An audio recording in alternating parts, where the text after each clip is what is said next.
Gazoduc Nigeria-Maroc. L'Union européenne rappelle sa volonté de se passer du gaz, selon Borrell. Alors que le projet de gazoduc Nigeria-Maroc, ou NMGP, suscite l'intérêt de plusieurs pays africains et d'acteurs économiques, l'Union européenne, par la voix de son haut représentant pour les affaires étrangères, Josep Borrell, a tenu à rappeler une position de principe. L'UE ne finance pas ce projet et entend réduire sa dépendance au gaz naturel, conformément à ses objectifs climatiques à long terme. Le NMGP est un méga-projet d'envergure panafricaine qui vise à relier les gisements de gaz naturel du Nigeria au Maroc en longeant toute la côte ouest africaine. Long de 6800 km et estimé à 25 milliards de dollars, ce gazoduc traverserait 13 pays, dont le Bénin, le Sénégal, la Côte d'Ivoire et la Mauritanie, avant de se connecter au réseau européen via l'Espagne. L'initiative, portée par la Nigeria National Petroleum Company, ou NNPC, et l'Office national des hydrocarbures et des mines, ONHIM, du Maroc, est soutenue par la CEDEAO.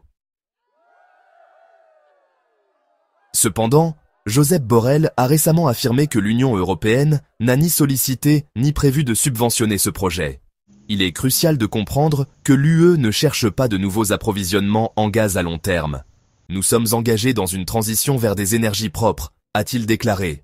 Pour lui, l'avenir énergétique européen repose sur le développement de l'hydrogène vert, des énergies renouvelables et l'efficacité énergétique, et non sur de nouvelles infrastructures fossiles. Borrell a néanmoins reconnu que si ce gazoduc devait voir le jour, il devrait être conçu de manière à être compatible avec le transport de l'hydrogène vert, un vecteur énergétique jugé clé dans le plan de décarbonation de l'UE. Une bataille d'influence énergétique en Afrique du Nord. Le projet Nigeria-Maroc s'inscrit aussi dans un contexte géopolitique tendu en Afrique du Nord, où une rivalité oppose le Maroc à l'Algérie. Cette dernière soutient un projet concurrent, le Trans-Saharan Gas Pipeline, qui relierait également le Nigeria à l'Europe, mais en passant par le Niger et l'Algérie. Les deux pays cherchent ainsi à devenir le principal pont énergétique entre l'Afrique subsaharienne et l'Europe, chacun misant sur sa propre diplomatie énergétique. Au-delà des considérations techniques et économiques, la construction du gazoduc NMGP se heurte à de nombreux défis.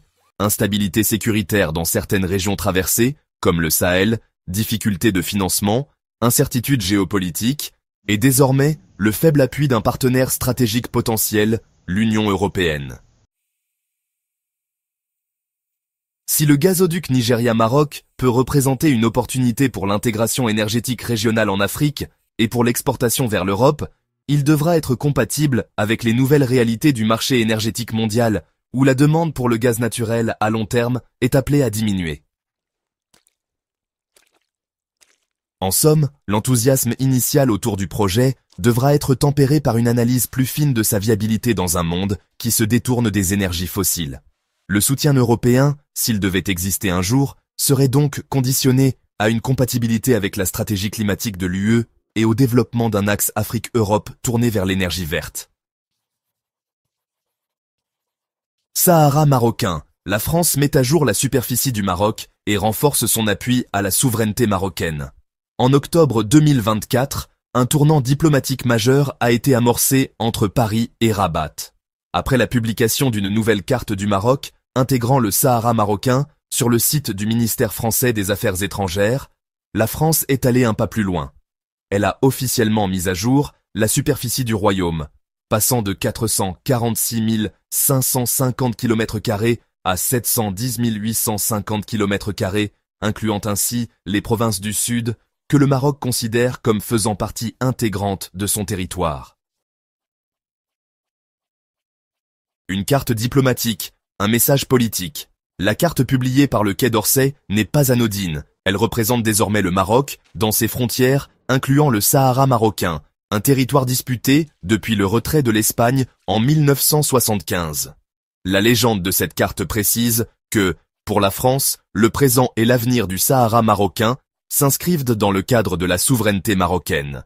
Un langage diplomatique fort, aligné avec la position marocaine, et qui marque une évolution nette de la part de la France, traditionnellement prudente sur ce dossier sensible. Ce changement s'inscrit dans un processus de rapprochement stratégique entre Rabat et Paris, après plusieurs années de tensions diplomatiques. La visite d'État d'Emmanuel Macron au Maroc à la fin octobre 2024 a été un moment clé de ce réchauffement. Le président français y a exprimé un soutien explicite au plan d'autonomie marocain, proposé par Rabat depuis 2007 comme solution politique au conflit du Sahara. Ce plan est perçu par la France comme la seule base sérieuse, crédible et réaliste pour parvenir à une solution politique durable dans le cadre des Nations Unies. Conséquences diplomatiques et réactions régionales.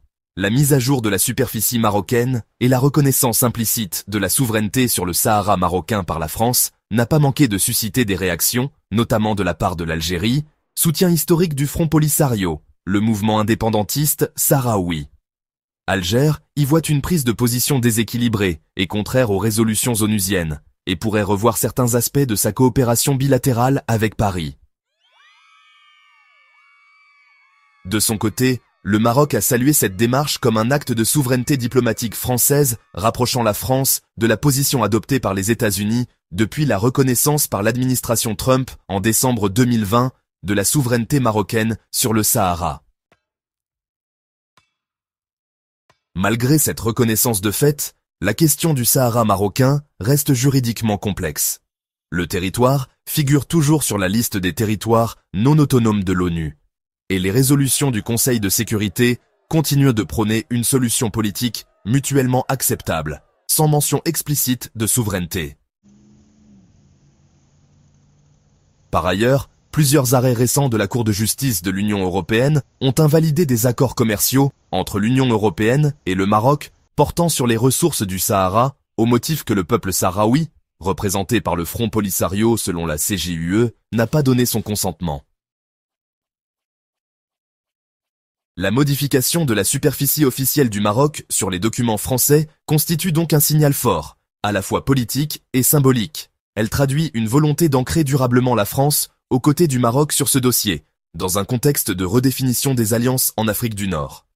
Elle reflète également un recentrage des intérêts européens autour de la stabilité régionale, de la coopération économique et de la gestion migratoire, dans laquelle Rabat joue un rôle clé.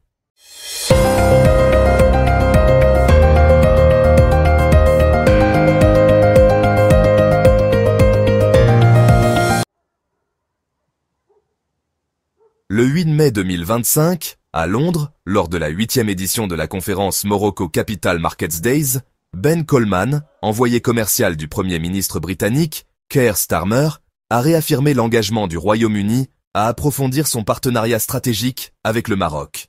Cette déclaration intervient dans un contexte où les deux pays cherchent à renforcer leurs liens économiques et politiques dans un monde en constante évolution. Ce partenariat, fondé sur une longue histoire commune, a évolué au fil des siècles, et aujourd'hui, il se manifeste par des initiatives concrètes et des projets de coopération de plus en plus ambitieux. Les relations entre le Maroc et le Royaume-Uni ne sont pas nouvelles. En effet, elles remontent à plus de 800 ans, bien avant que le commerce ne devienne l'un des moteurs principaux des relations internationales. La signature du premier accord commercial entre les deux royaumes, en 1721, a posé les bases d'une coopération fructueuse. Au fil des siècles, le partenariat entre les deux nations a traversé différentes périodes et évolutions géopolitiques, mais il n'a cessé de se renforcer. Ben Coleman, lors de sa prise de parole, a évoqué cette relation historique et a souligné que le Maroc est aujourd'hui un partenaire de confiance pour le Royaume-Uni. Ce constat est d'autant plus pertinent dans un monde où les relations internationales sont de plus en plus marquées par la recherche de partenariats stratégiques et économiques. Le Maroc, en raison de sa stabilité politique et de son rôle croissant dans la région, est devenu un allié clé pour le Royaume-Uni, non seulement dans le domaine commercial, mais également dans des domaines comme la sécurité et la gestion des crises internationales. L'une des pierres angulaires du partenariat renforcé entre le Maroc et le Royaume-Uni réside dans les projets d'infrastructure. Coleman a particulièrement souligné l'importance des initiatives en cours, notamment l'extension de la ligne de train à grande vitesse du Maroc, un projet phare qui a pour objectif de relier plusieurs villes du pays et de stimuler la mobilité, l'accessibilité et le développement économique régional. Ce projet prend une dimension particulière dans le cadre de la Coupe du monde de football 2030, que le Maroc, l'Espagne et le Portugal co-organiseront. Outre les projets d'infrastructure, le Royaume-Uni et le Maroc partagent également une vision commune en matière d'investissement. Ben Coleman a insisté sur l'importance de renforcer les échanges commerciaux et de saisir les nombreuses opportunités offertes par les secteurs clés de l'économie marocaine, tels que l'énergie renouvelable, la technologie et l'industrie. Le Royaume-Uni, avec son expertise en matière de transition énergétique et de développement technologique, voit en le Maroc un terrain fertile pour l'innovation et la coopération. En particulier, l'énergie renouvelable est l'un des domaines dans lesquels les deux pays souhaitent intensifier leur coopération. Le Maroc, avec ses projets ambitieux dans le solaire et l'éolien, représente un partenaire idéal pour les entreprises britanniques désireuses d'investir dans des projets durables. Ce secteur est également vu comme un levier pour répondre aux défis environnementaux mondiaux, tout en créant des emplois et des opportunités économiques à long terme. Ce partenariat renforcé ne se limite pas à la seule sphère économique. Les deux nations ont également convenu de travailler ensemble pour répondre aux défis mondiaux, tels que les questions de sécurité, de gestion des crises et de lutte contre le changement climatique. Les dialogues stratégiques menés entre les deux pays touchent des domaines variés, allant de la coopération militaire à la gestion des flux migratoires. L'objectif global est de développer une coopération durable qui profite à la fois aux citoyens du Royaume-Uni et du Maroc.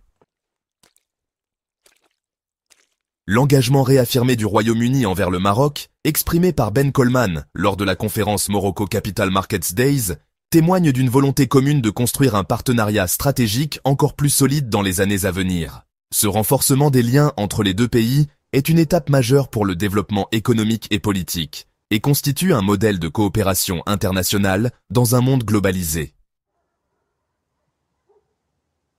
En combinant leur expertise respective dans des domaines clés tels que les infrastructures, l'énergie, la technologie et la sécurité, le Maroc et le Royaume-Uni ouvrent la voie à une relation encore plus fructueuse, bénéfique pour leurs citoyens et pour l'ensemble de la région.